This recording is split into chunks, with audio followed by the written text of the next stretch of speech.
कि इस बार भर हाथ जोड़ के आप लोग नरेंद्र मोदी जी को वोट दे दीजिए कि भाई वोट दे दीजिए, मोदी जी हम लोग को रोजगार देंगे। कि आज का जो एनडीए है, राष्ट्रीय जनतांत्रिक गठबंधन है, वो पुराना अटल जी का और अडवाणी जी वाला एनडीए नहीं है। और आज पटना यूनिवर्सिटी को केंद्रीय विश्वविद्यालय का दर्जा क्यों नहीं मिलेगा? मुख्यमंत्री नीतीश कुमार जी भी पटना विश्वविद्यालय के छात्र हैं और पटना इंजीनियरिंग कॉलेज के छात्र हैं। वो जब सांसद थे, हम लोग भी सांसद थे, तो उस समय उन्होंने मुरली मनोहर जोशी जी जो मंत्री थे, शिक्षा विभाग के एचआरडी मिनिस्टर थे, माना उनको जाके उन्होंने कहा कि पटना इंजीनियरिंग कॉलेज देश का सबसे पुराना इंजीनियरिंग कॉलेज है, उसको आप एनआईटी बनाइए। और मुरली मनोहर जोशी जी ने इसको स्वीकार किया और आज एनआईटी पटना में बना। तो इसलिए हम कह रहे हैं कि नीतीश कुमार जी का जो लगाव रहा और इसलिए उन्होंने केंद्रीय विश्वविद्यालय की मांग की। हम लोग जब यह चर्चा करते हैं कि आज का जो एनडीए है, राष्ट्रीय जनतांत्रिक गठबंधन है, वो पुराना अटल जी का और अडवाणी जी वाला एनडीए नहीं है। इसलिए कि अटल जी और अडवाणी जी का जो एनडीए था, उसमें नीतीश कुमार जी ने मांग किया और उसको सहर्ष स्वीकार किया गया।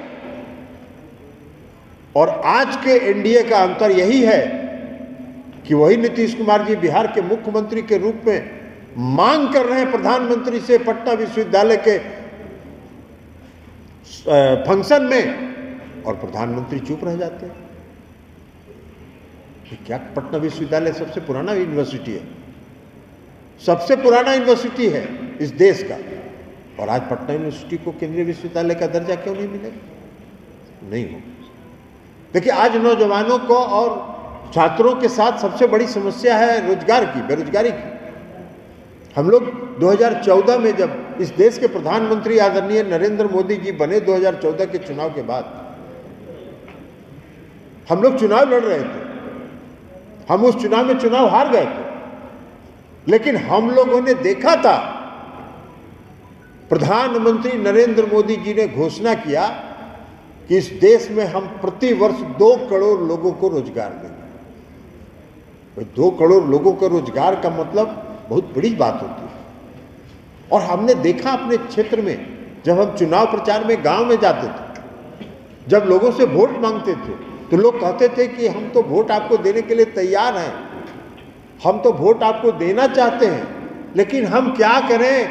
मेरे घर में मेरा बच्चा कर्नाटक में पढ़ता है, बंगलोर में पढ़ता है, कोई कह रहा है कि महाराष्ट्र में पढ़ता है, वो सब कॉलेज छोड़ छोड़ के यहाँ आके बैठा हुआ है घर में, और हम लोगों का दरवाजा रोक के खड़ा है, कहता है कि इस बार भर हाथ जोड़ के आप लोग नरेंद्र मोदी जी को वोट दे दीजिए, हम लोग को रोजगार मिल जाएगा।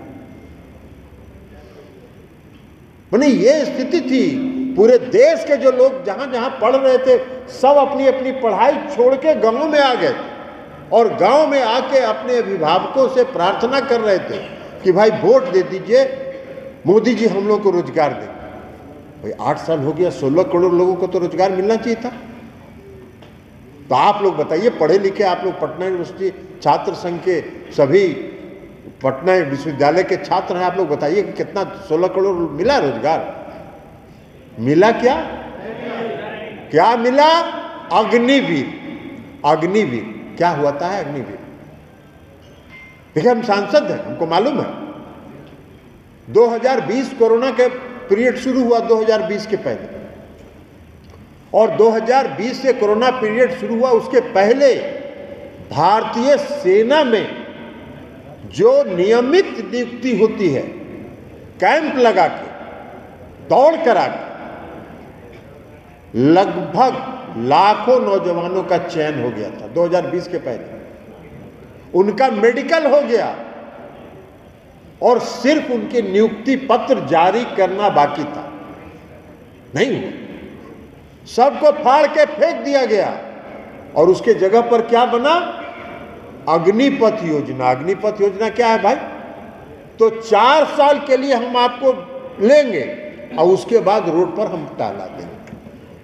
भाई 4 साल, अगर कोई आप छात्र हैं, आपका अगर 20 साल, 21 साल, 22 साल उम्र हुआ, और 4 साल जाके आप अग्निवीर का नौकरी कर लीजिएगा और वहां से जब निकाल के बाहर कर देगा तो कहां रोजगार खोजिएगा आप तो उसके लायक भी नहीं बचिएगा कि आप रोजगार खोज सकें। तो ये बेरोजगारी के प्रति इस सरकार का नजरिया। आप सब लोग पढ़े लिखे लोग, छात्र हैं, रोज टीवी देखते हैं। इस देश में आज बेरोजगारी सबसे बड़ी समस्या है। कभी आपने टीवी पर देखा है कि केंद्र की सरकार ये चर्चा करे कि हम बेरोजगारी दूर करने के लिए और इस देश में रोजगार सृजन के लिए हम ये योजना बना रहे हैं? कभी आज तक कभी चर्चा होती है टीवी में? नहीं होती। चर्चा क्या होती है? कैसे धार्मिक उन्माद फैलाना। सुबह से शाम तक अगर टीवी देखिएगा, कभी हमारी बात आज मान लीजिए और कल देखिएगा, भोरे टीवी खोलिएगा, शाम तक देखिएगा,